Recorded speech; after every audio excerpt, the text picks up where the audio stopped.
Big love and respect, dissidents. Welcome back, welcome back.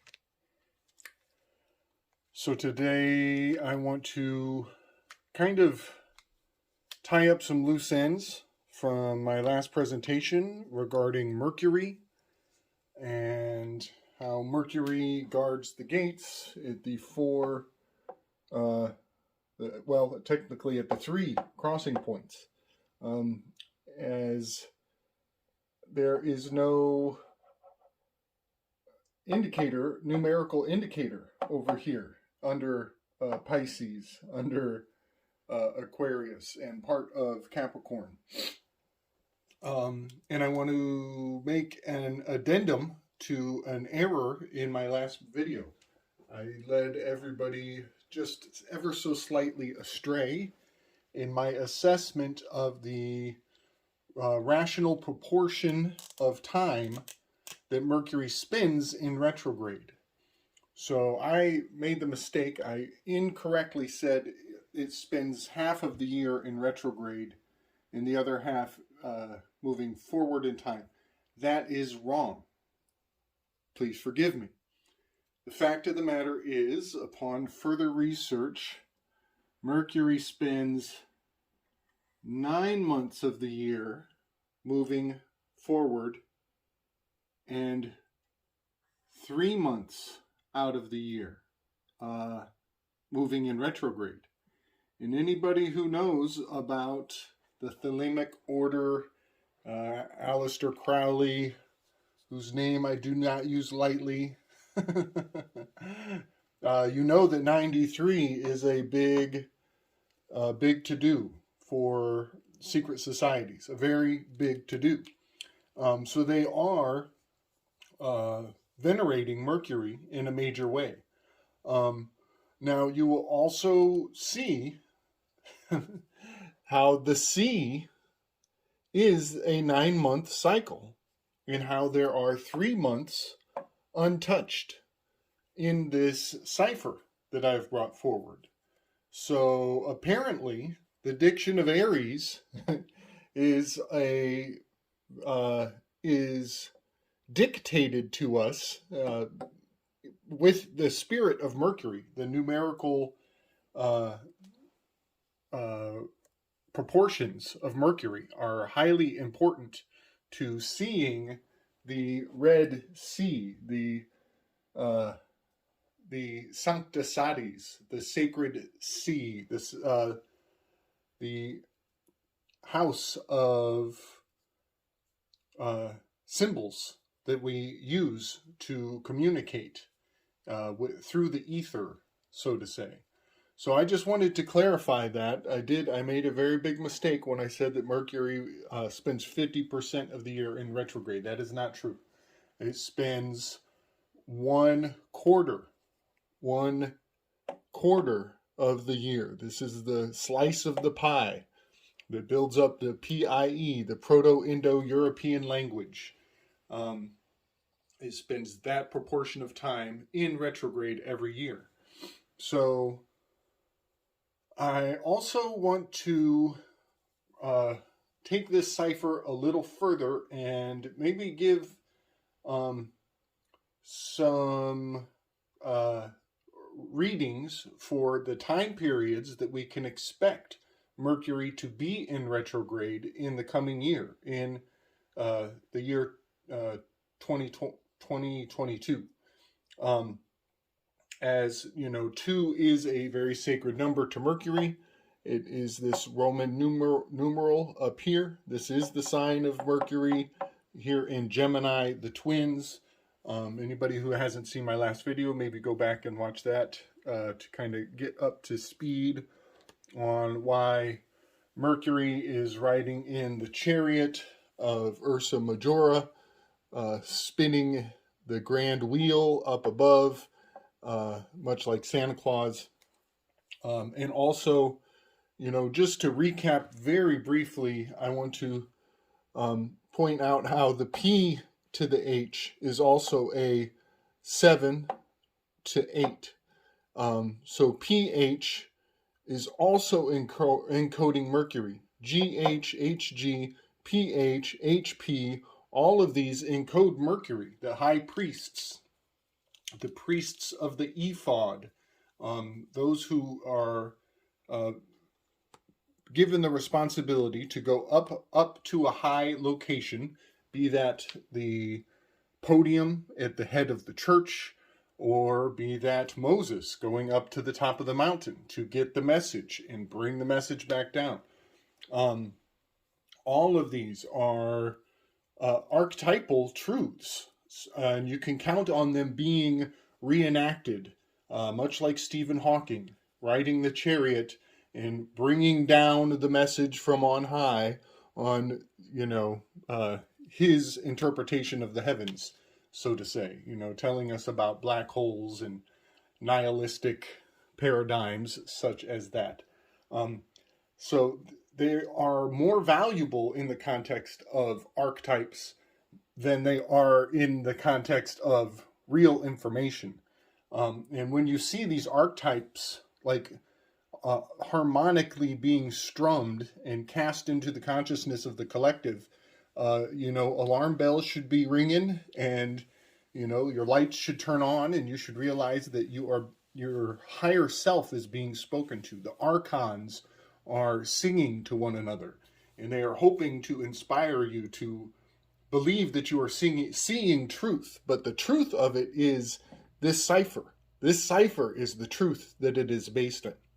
So, with that being said, I want to do a little bit of a biblical decode. I want to bring this archetype, this arc, the arc of Aries, this diction of Aries, these archetypes. I want to lay out a couple examples of how they are encoded into the Bible, and by doing so, I am not diminishing the value of the Bible. I am exalting its value. I'm pointing out that it is even more important than many people want it to be. So the word program means written beforehand, written before. And understanding the program of the place that we are in is so deeply important. And that's what I'm trying to give everybody, is just a little bit more appreciation for the program, that which was written before we came here. And those are the terms of the agreement that we're not even given a chance to agree with or deny. It's not an option. It was written before we got here, and it's going to play out over and over, and understanding it is ever so valuable to knowing the foundational building blocks of the matrix, the M-matrix. So, Jesus was put on a cross on top of a hill. And on that hillside, along with Jesus, there were two other crosses, two other thieves. One was repentant, and the other was non-repentant. So those two other crosses, this is the cardinal cross right here. This is the cross of Jesus. And the circle is the hill of Golgotha. This is the hill of your skull, of your temple. I've said this before, but the sagittal ridge is this dividing line right here from Sagittarius, pointing his arrow across to the other side. But essentially, I just want to point out that when I draw a zodiacal graph to get this cipher laid out for visual context, it requires three crosses on a hill. So this is the hill, and this is the first cross of Christ. And then I need to make this accurate, it requires these other crosses. 1, 2, and let's see, let's go with blue. 3. These are the three crosses on the hill of Golgotha. And when you draw those crosses, it completes a zodiac. So anybody who tries to tell you that there are not deep, deep codes built into the biblical mythos, they can take a walk. They've got a lot more to learn. I believe that the story of Christ, this is the trappings. These are the clothes that are that shroud the baby Christ. This is the swaddling. This is the purple garment that they put on him to mock him. The actual historical Christ is a very sacred persona because he was able to defeat the legal system of his days. He was able to self-present in front of the courts and smote those motherfuckers verbally and represent himself as a priest and as a king. And so the actual words of the Christ are highly valuable in everything else. All of the miracles and all of the mythology, Joseph Campbell's 100 heroes who came before Christ, all of those are just trappings and things to dress up and put these ciphers, encode these ciphers on top of the story of the Christ. So that is why I keep my Jesus enshrined in the Gospel of Thomas, as it is only the words of a very beautiful and wise character from history. So I think I've completed what I wanted to say in regards to why this is the biblical cipher that is the trappings that are dressed onto the Christ to cover up the actual historical figure in the Codex of Rome.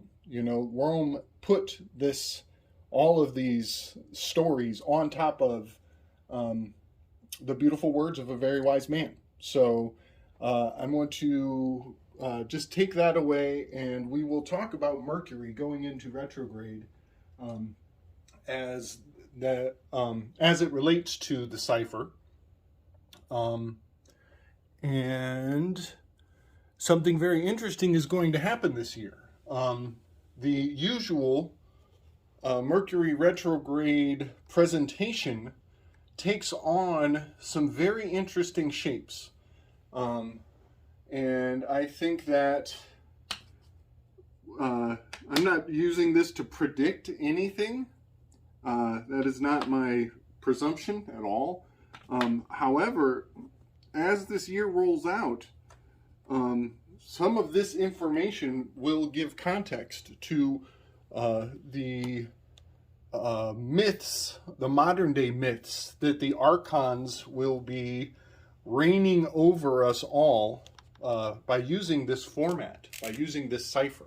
So that is what I actually am hoping to do with this presentation today. So Mercury will be in retrograde this year, a very unusual, with an unusual pattern. And I find it fascinating that there is so much unusual behavior going on in the world globally right now. And it is all falling on a very fateful year. And it turns out the astronomy that I'm looking at as I do some of this research is telling us that there will be actually 4 retrogrades this year. Generally, there are 3. As I mentioned before, we've got that 93, which is such a sacred, rational proportion articulated by Mercury having 3 months in retrograde, 9 months in its normal flow. Now, let me give a couple more examples of how the archons, the government agencies, those who presume to rule over us. I want to just point out one more story indicating how important this rational proportion, this 9 to 3, I want to give a little more indication of how it is a framework. It is a structure that the uh, the rulers use to dominate human consciousness on the wheel of time. And that example is a pH. Here we have, again, I've mentioned it before, these are the priests of the ephod. These are the high priests. pH. Everybody knows about the pH scale. Having that marcation point, that swing point of 7, which is Cancer, right here at the top of the hill. Pearl Harbor. Pearl Harbor is a P to the H. And wouldn't you know, Pearl Harbor occurred on December 5th-ish, somewhere right in here with Sagittarius. Maybe even, I should maybe go back a little further. In time, the marcation for Pearl Harbor was right here. And that was a strike point where there was fire. This is an element of fire. And I'm going to get into that in this video, actually. The very powerful importance of the elemental cipher, which I've put in this inner ring here for everybody to see. Clubs are fire, diamonds are earth, spades are air, and hearts are water. Always have been, always will be. So there was a great conflagration of fire on Pearl Harbor Day when they bombed Pearl Harbor. And I will point out that this is an incredibly sexual term. This is pearl entering the harbor. This is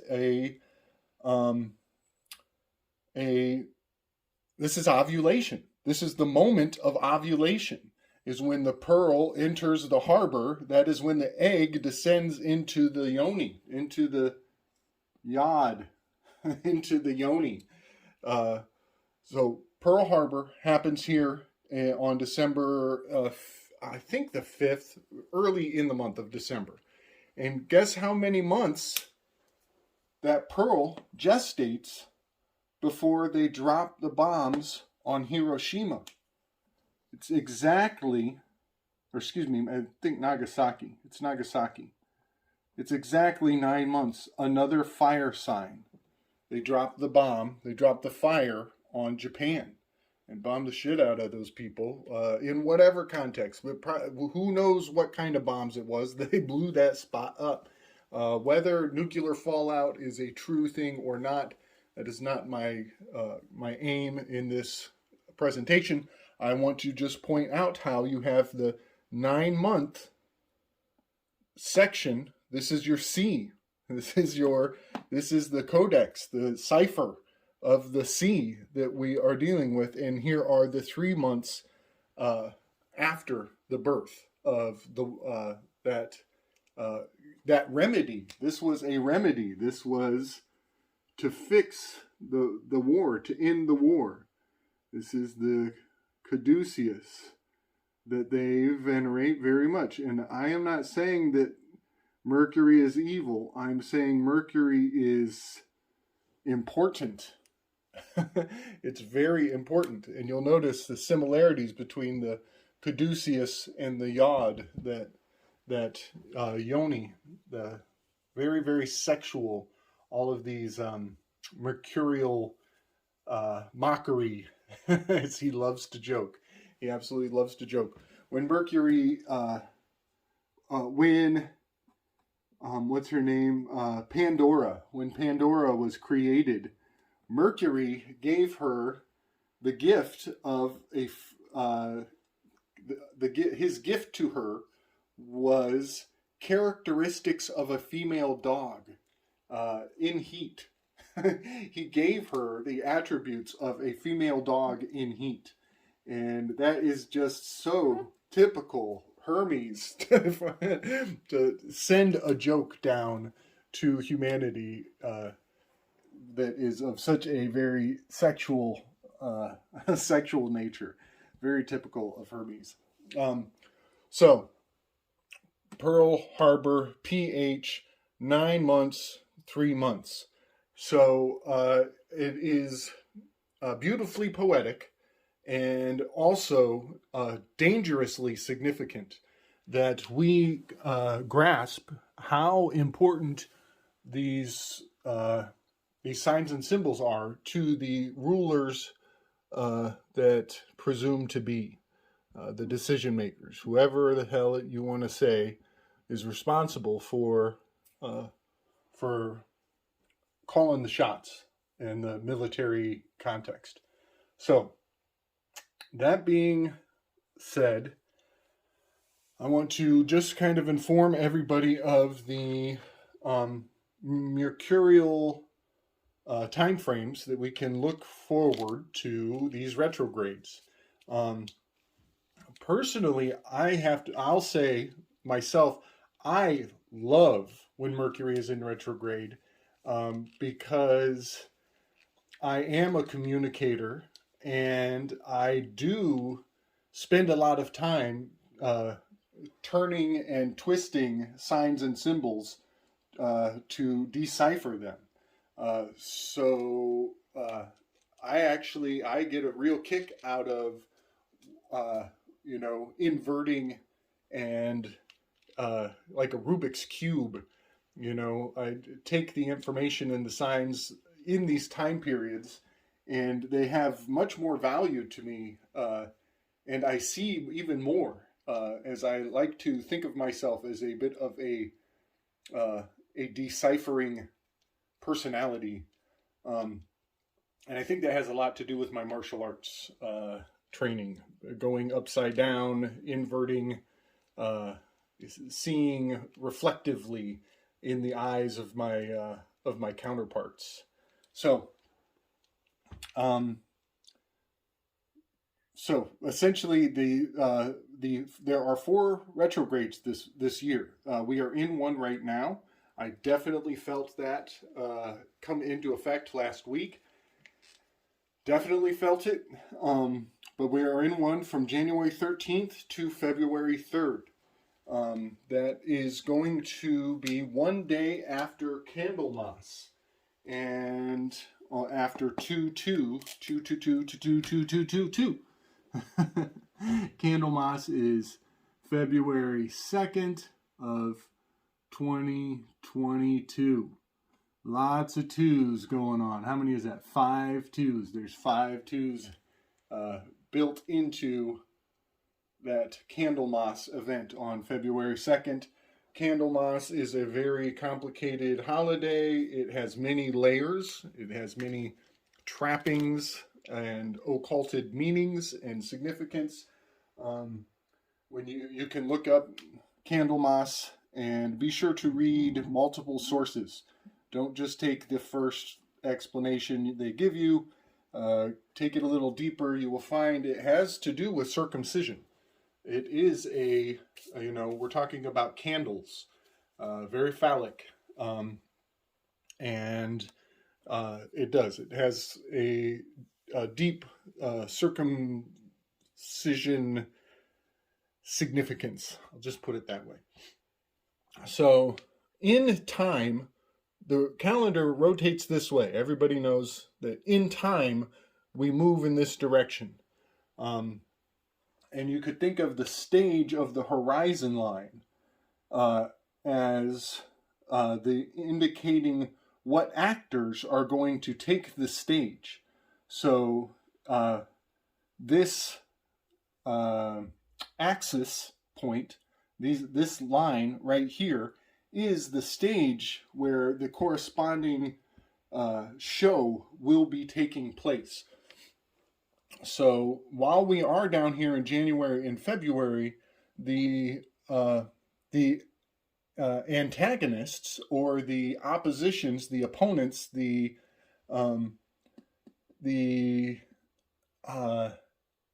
what's another word for Satan? He is the opposer, adversary. The adversary will be playing out on this stage, on the opposite stage.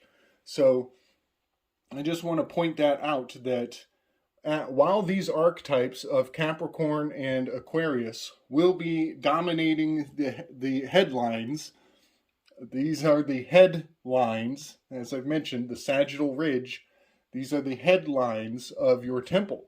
And we will also hear Chariot and Cancer, and we will be hearing about Strength and Leo as antagonistic, oppositional components of these archetypes as the stories are bled into the headlines from the Associated Press, the AP, the opposition, the opponent. Okay, so while time is moving in this direction clockwise, you will see that Mercury is moving against the flow of time. And so from January 13th to February 3rd, Mercury is going against that flow, going backwards in the heavens, and is moving essentially from an air sign into an earth sign. And that will be the pattern of this year. The movers and shakers and world trade breakers who venerate this 9-3 rational proportion, they are going to be moving from air into earth on every one of these retrogrades.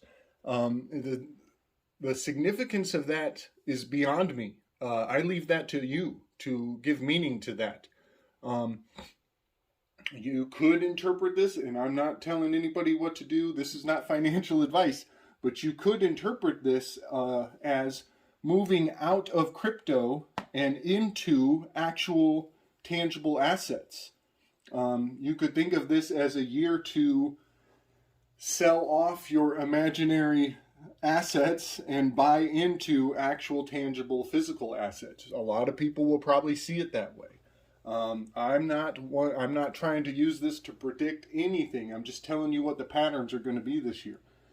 So from May 10th to June 2nd, in this arch of time, you will see retrograding Mercury going out of Gemini and into Taurus, reverse, backwards.